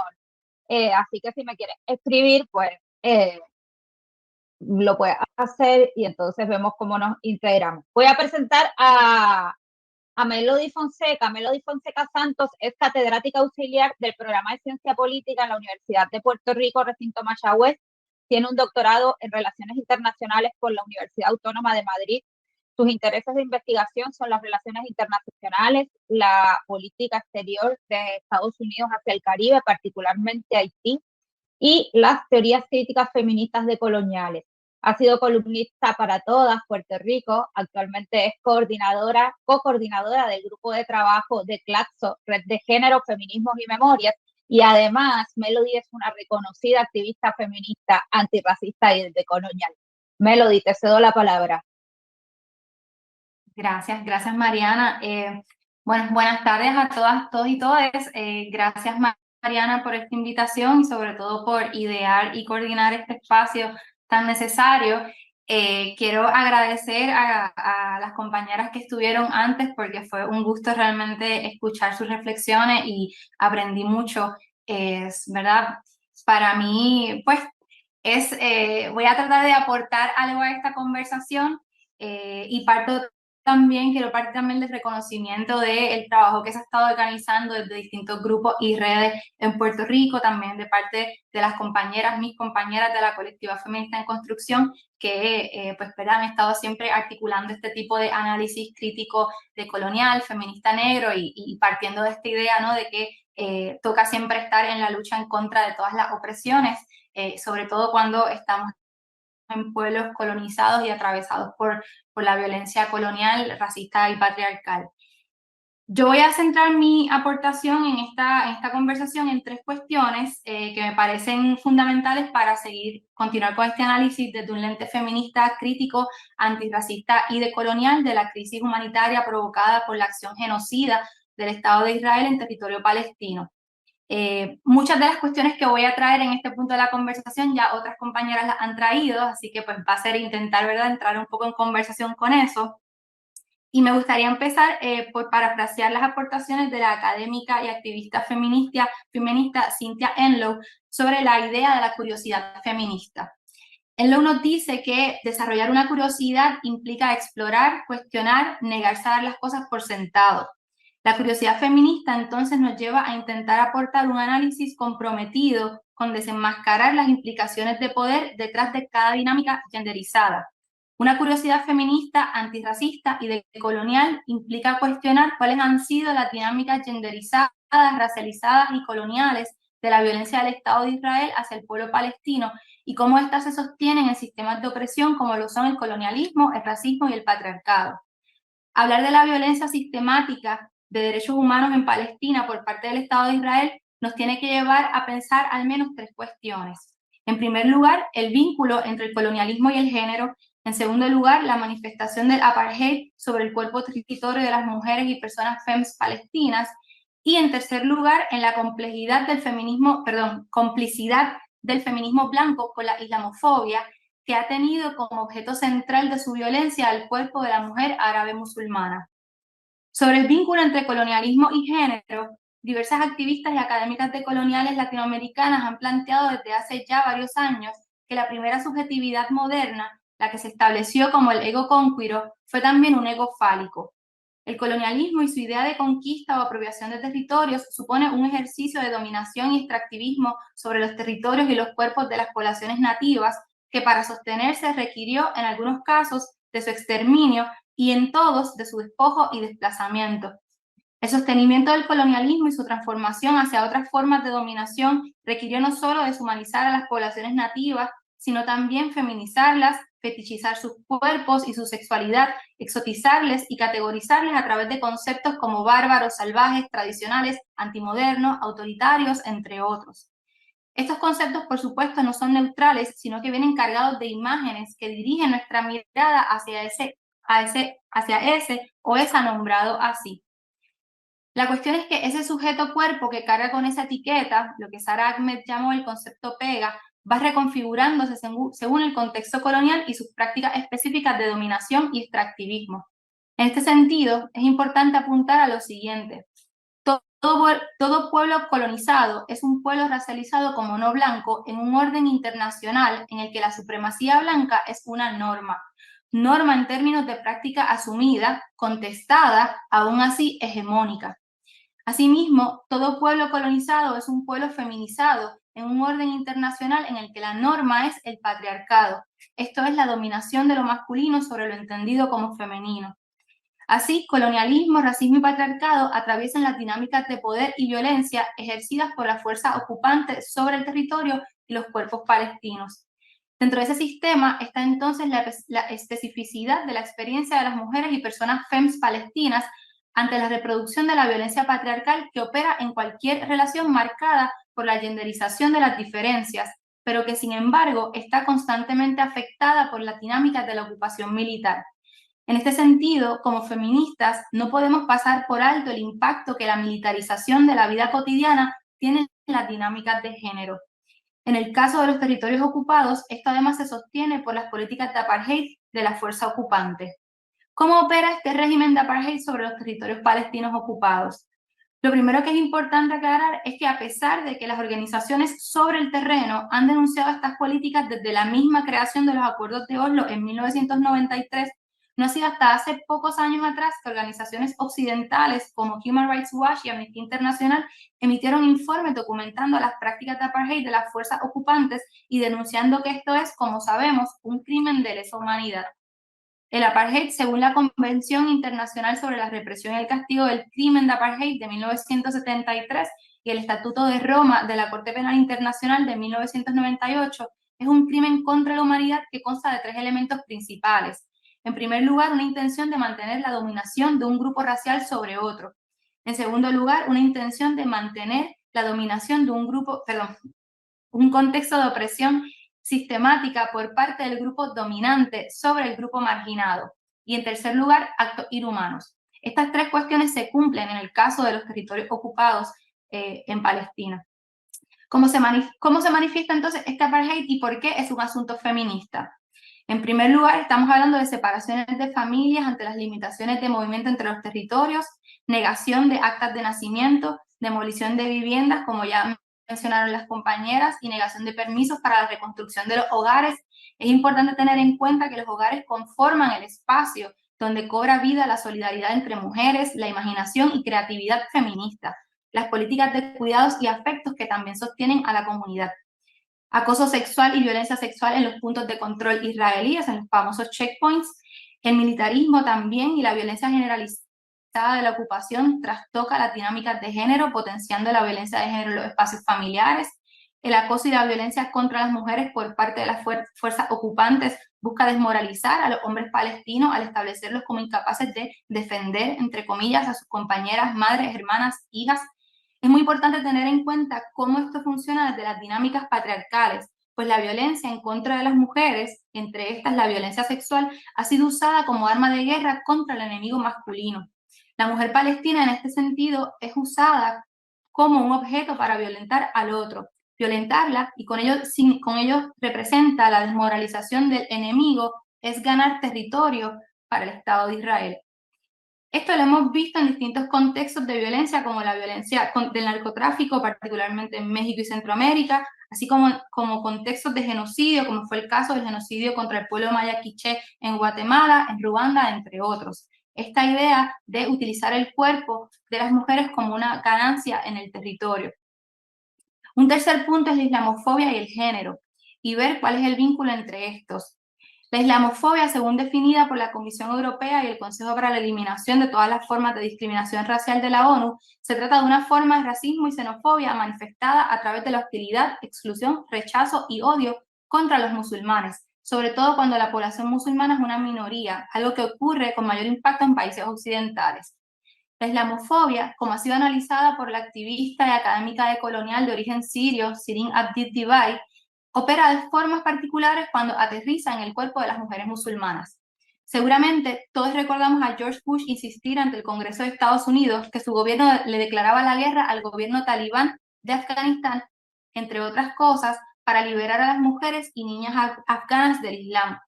La liberación deseada por Occidente se centraba además en ese contexto en el burka y cobró también otros matices en diversos países europeos.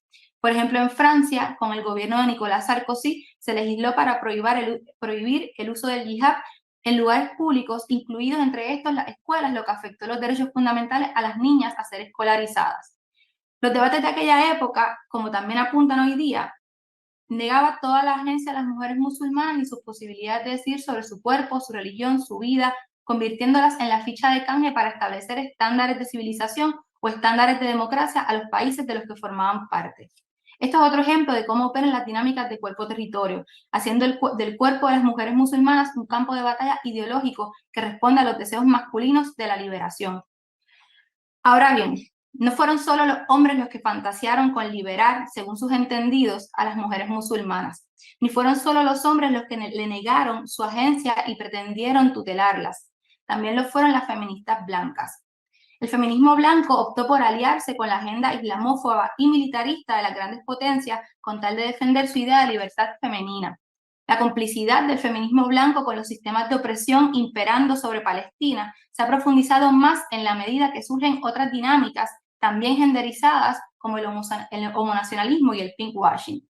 El homonacionalismo ha sido definido como las políticas de conformación de una identidad nacional israelí que incluye o pretende incluir a la comunidad LGBTQIA+, proveyéndoles un sentido de pertenencia a un Estado que se entiende a sí mismo como democrático y liberal en medio de lo que ha enmarcado como la barbarie autoritaria del Islam.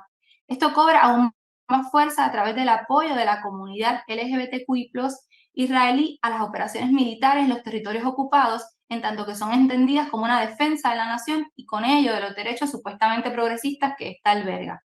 A su vez, el pinkwashing no debe ser entendido solamente como una cuestión de marketing político o propaganda de un Estado.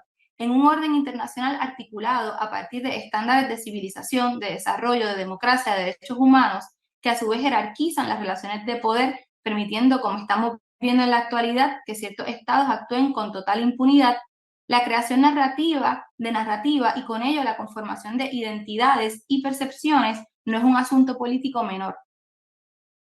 Percibir a Israel como más democrático a partir de su propaganda dirigida hacia la comunidad LGBTQIA+, le otorga una legitimidad en el orden discursivo imperante, que es paradójicamente el de los derechos humanos. Así que por esto es fundamental, como decía Enlow, desenmascarar al poder y con ello su hipocresía.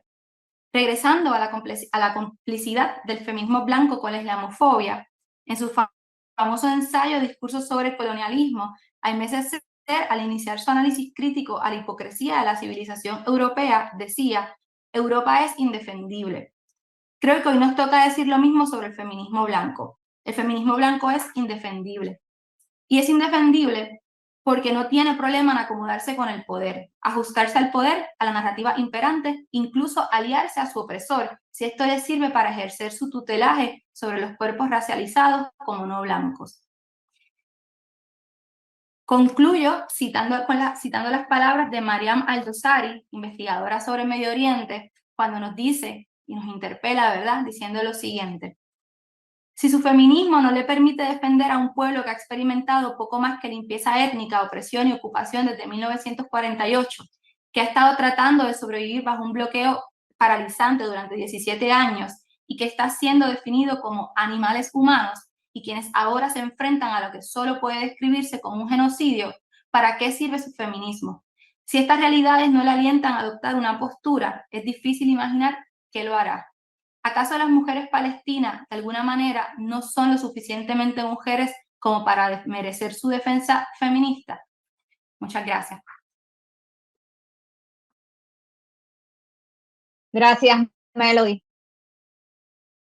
Sin duda, el feminismo blanco es indefendible y te agradecemos por haber traído a la discusión.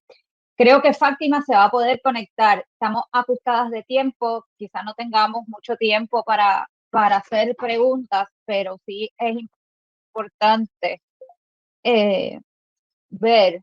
Vamos a tratar de pasar el video. Marian, Si les ¿Estás? sirve, puedo... Claro. Qué Estoy, bueno. volvió la luz. Ah, Acá estamos. qué Vamos bueno, a hacer... qué bueno, qué bueno. va-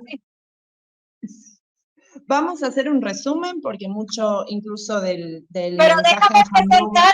presentarte, Fátima, déjame presentarte. Yo sé que Gracias. estás ansiosa Ay, de que no bueno. se nos vaya la luz de nuevo, que son las penurias que compartimos aquí en el Sur Global. Aquí entendemos muy bien lo que es que se nos vaya la luz todo el tiempo. Voy a presentar rápidamente a Fátima. Fátima Rashid es licenciada en Comercio Internacional de la Universidad Nacional de La Matanza. Es argentina de ascendencia palestina y dirige el Museo Itinerante Fatwa Tucán, que es miembro de la Federación de Entidades Palestino-Argentinas. Como les dije anteriormente, además, Fátima es parte de los movimientos sociales de Organización Popular, así que estoy sumamente agradecida de que estés hoy aquí y agradecida de que haya vuelto la luz. Así que nada, te paso la palabra.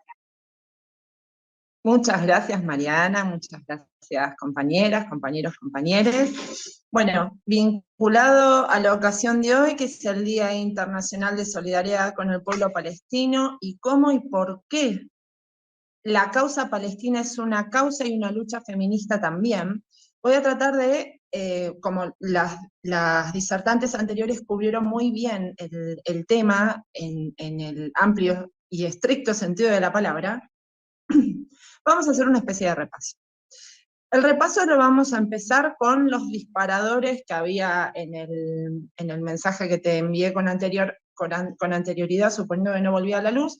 Las conclusiones, bueno, una de las conclusiones es que terminemos de comprender que la lucha del pueblo palestino, una Palestina soberana y libre de un régimen de apartheid, es una causa interseccional, es la causa de todos los pueblos. Y como el feminismo no solamente lucha por un bienestar de las mujeres, lucha por todo el colectivo y la sociedad que lo integra, lo mismo representa Palestina. Porque la lucha palestina es por sobrevivir y resistir un proyecto colonial por implantación de colonos y de población que en este caso es lo que conocemos hoy como israelíes. La otra conclusión que podemos llegar para empezar es una invitación. La invitación es, aparte de comprender de que en el fondo la lucha es la misma, y nos interpela a todas y a todos, más allá del territorio en el que estemos. Perdón, me están llamando. Bien, más allá de eso, nosotros lo que podemos hacer es reflexionar sobre los vínculos entre la posmodernidad y la colonialidad en esta era de la posverdad. Dicho eso, nosotros vamos a hacer un breve raconto de cómo es la lucha feminista y cómo es la lucha y la resistencia del pueblo palestino y la feminista en particular, pero siempre sin olvidarnos de que es parte de un todo, y que las mujeres somos parte de la lucha y la garantía de la existencia del pueblo palestino, ¿sí? Y vinculado a lo que decía la disertante anterior, nosotros tenemos que quitarnos los lentes del feminismo liberal hegemónico, ese que maneja nuestra dialéctica y retórica y forma de comprensión de las luchas en otros territorios como el palestino, cuando dio ejemplos sobre la gestión de Francia, prohibiendo el uso del burka, o los dichos de Bush vinculado a Afganistán, y esta analogía que hay entre mujer y territorio en diferentes pueblos y sociedades del mundo. Pero bueno, solo para confirmar que lo que el feminismo liberal hegemónico, que es orientalista, es eurocentrista, lo que busca es controlar la representatividad de las resistencias y las luchadoras, en este caso feministas, en otros territorios como en Palestina. En Argentina también sucede lo mismo, somos víctimas del mismo tejimaneje. Para comprender lo que sucede en Palestina en general y en las mujeres en particular, nosotros, en lugar de esta teoría liberal, hegemónica y feminista, lo que sugerimos es que tomemos la tesis feminista descolonial. La tesis feminista descolonial define al patriarcado racialmente estructurado y considera la intersección entre género, sexo, clase, raza, integrado a un proceso colonial o de colonialismo, que es lo que está haciendo el régimen de apartheid en Palestina.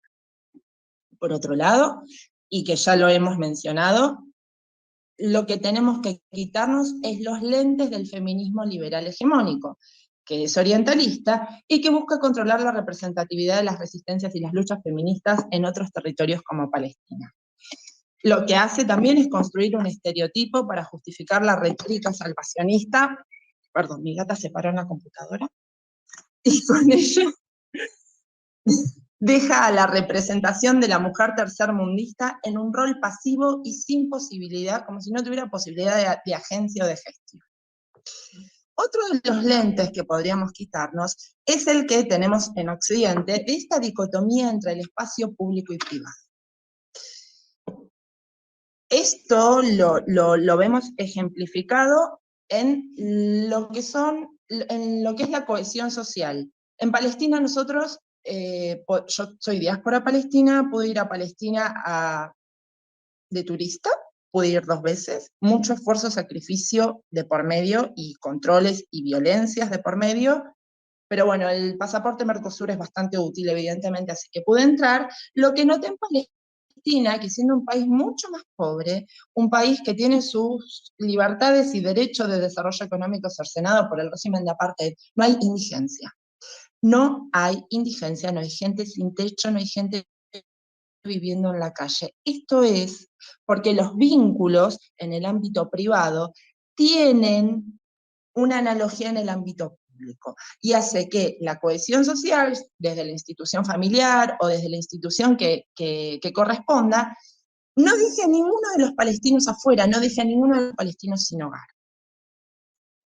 Esto puede ser una eventualidad, puede ser algo anecdótico, pero bueno, en Argentina, siendo un país tan rico en recursos y eventualmente próspero, hay muchas personas en situación de calle, y no pasa en Palestina.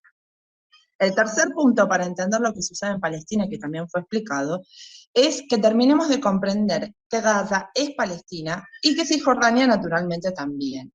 Lo que tienen es la particularidad de que no están conectados territorialmente, que funcionan como 2 campos de concentración, y en los cuales hay un régimen de apartheid que comete crímenes de lesa humanidad.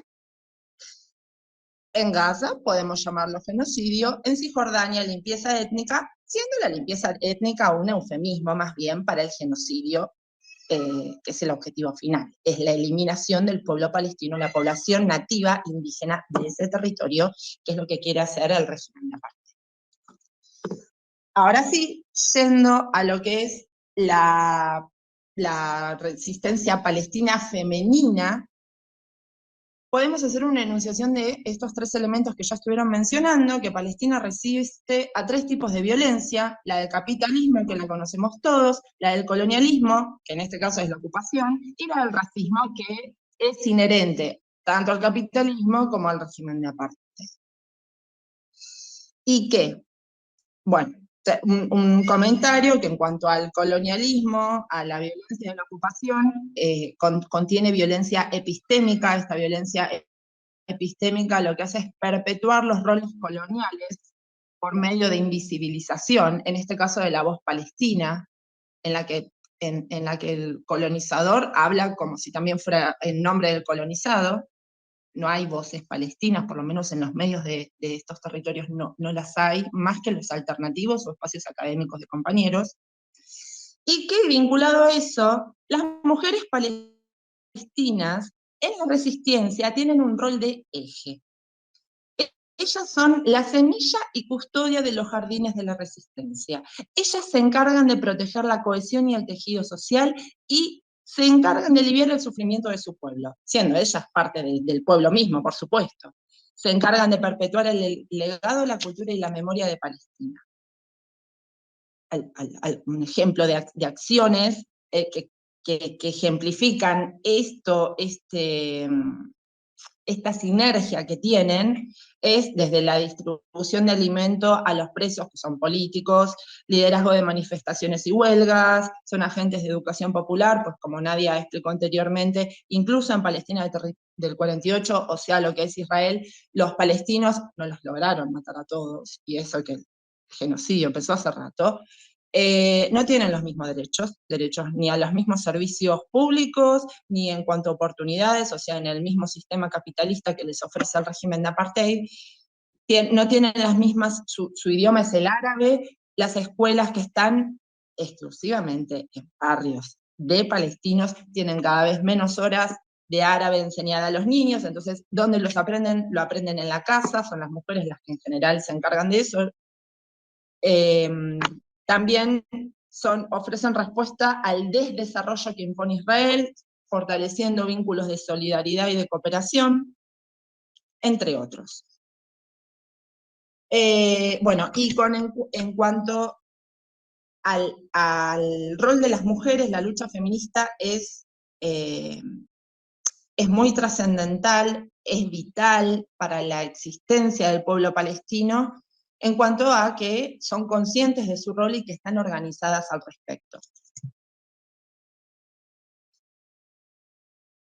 Bueno, no llegué a leer el comentario, lo podemos abordar más tarde, pero continuando con los ejemplos de los washing, sea pink washing, sea purple washing, sea white washing, estas son campañas, en el caso de Israel, desde 2005, que las formaliza su Ministerio de Relaciones Exteriores con la campaña de Brand Israel, en la que se lanzan a través de sus lobbies y dispositivos de propaganda al mundo a querer venderse como, en este caso, un espacio seguro para las diversidades, para la colectividad LGBTIQ+, o para el purple washing en cuanto a la lucha feminista, o al greenwashing en cuanto al medio ambiente, cuando de repente en Argentina estamos luchando contra Mekorot, que es la empresa estatal israelí que maneja los recursos hídricos allá. Entonces, lo que hacen estas campañas, en este caso llevadas por el régimen de apartheid, en el campo del que se refiera, es que buscan individualizar y despolitizar a las luchas de las que se trate. O sea, buscan individualizar y despolitizar a estas reivindicaciones y a los colectivos que las llevan. En el caso del greenwashing, cuando Israel se quiere vender como un país que es vegano, de repente apropiándose de la identidad cultural y gastronómica palestina, pues el falafel es palestino que yo sepa, tiene empresas como Mekorot tratando de tender sus tentáculos imperiales en territorios como el argentino, o el caso del pinkwashing, cuando quieren vender a Tel Aviv como una ciudad gay-friendly. Nosotros tenemos que recordar que la sociedad palestina está igualmente organizada, que para el caso del colectivo LGBTIQ+, en Palestina existe un movimiento, se llama Pinkwashing Israel, la organización adhiere al movimiento BDS, y bueno, y lo que busca es quitar este velo en el que el régimen de apartheid se esfuerza por esconder su realidad belicista, racista y orientalista, en la que el régimen de apartheid tiene un discurso y un dispositivo de colonialidad que lo que busca es aparentar ser democrático, liberal, gay-friendly, con personas LGBTIQ+, por supuesto siempre que no sean palestinas, y que, bueno, nada, en contraposición lo que intenta es todo el tiempo dejar a la sociedad palestina como si fuera homófoba, retrógrada y bárbara, y ahí refuerza esta retórica salvacionista de la que venimos hablando anteriormente. Entonces, bueno, un poco es un repaso de lo que estuvieron las compañeras hablando, espero que haya sido claro y de utilidad, y por supuesto que como sabemos que esta lucha es interseccional, las balas que matan palestinos reprimen argentinos, y que estamos todos luchando por lo mismo, es la liberación de Palestina, pero es la liberación de nosotros mismos. Muchas gracias. Gracias, Fátima, y qué bueno que pudimos tenerte. Saben que estamos completamente pasadas de hora y tenemos una próxima actividad ahora a la 1:30. Así que pues vamos a tener que dejar las preguntas para una segunda ocasión. Yo me comprometo a ver de qué manera podemos organizar algún otro teaching para abordar sus preguntas. O sea, las pueden hacer llegar y podemos organizar una segunda parte. Pero antes que nada y de cerrar, quiero también tomar un momento para saludar y agradecer a las personas que en este momento están reunidas en Comuna Caribe, en Santa Rita, en Río Piedras, que se convocaron para abordar en el día de hoy en solidaridad con Palestina. Y desde allí se unen, especialmente a nuestra querida Hilda Guerrero, quien ha dedicado su vida a esta y muchas otras causas justas de los pueblos invadidos, saqueados y ocupados, entre ellas nuestra hermana caribeña Haití. También quiero agradecer a quienes han difundido ampliamente este panel en Chile, España, Italia, Colombia, Argentina, entre otros. Desde Puerto Rico, nuestro saludo solidario y nuestra invitación a seguir tejiendo el mundo solidario, justo y vivible que merecemos. Le invitamos a unirse a la 1:30 a la lectura y micrófono abierto, que contará con la participación de Raquel Salas Rivera, Mila Gelsur, Mirili Pizarro, Sole Torres, Zaira Pacheco y quien ha sido instrumental en esto para que esto se dé, Alexandra Pagán, entre otros invitados. Este evento se va a llevar a cabo en el anfiteatro número 2 del edificio Domingo Marrero, en la Facultad de Estudios Generales, en el recinto de Ríos Piedras. Y es ahora a la 1:30, por eso es que vamos saliendo corriendo. Y también se va a transmitir por el canal de CRET, me dice Alexandra. Así que nuevamente quiero agradecer a todas, todes y todos quienes han participado y unido a este panel, especialmente a nuestras panelistas. Gracias también al programa de estudios de mujer y género, Alexandra Pagán, al Departamento de Ciencias Políticas, a todas que se sostiene contra viento y marea, y a pesar muchas veces de los retos de financiamiento e invisibilización del trabajo que hacen. Muchos de estos temas que luego ven en las portadas de los medios comerciales son publicados primero en todas y también discutidos en nuestra sala. Como Firuzé nos ha dejado claro en su libro, lo que te hace feminista son las prácticas, no las normativas. Gracias, gracias, gracias. Del río al mar, Palestina será libre. Gracias. Gracias. Gracias. Gracias. Muchas gracias. Gracias. Gracias.